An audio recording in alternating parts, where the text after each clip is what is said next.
各位，你有冇發覺？如果你經常有啲精神抑鬱嘅時間，可能會有人勸你唔好咁煩惱啦，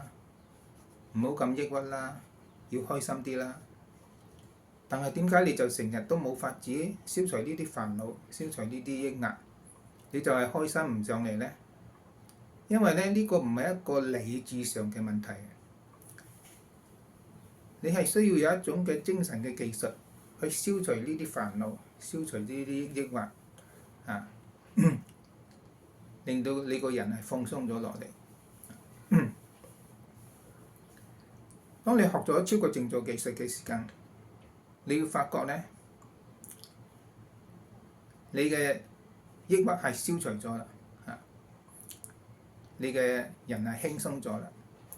你頭腦係變得更加清晰啦，日子係唔同咗啦，你會有一個不同嘅人生，呢個係我哋人生嘅大事。超覺靜坐咧，佢係唔需要我哋去集中精神，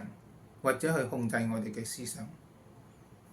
佢係好容易、好自然、好簡單，大人同埋老人家都學到，小朋友亦都學到，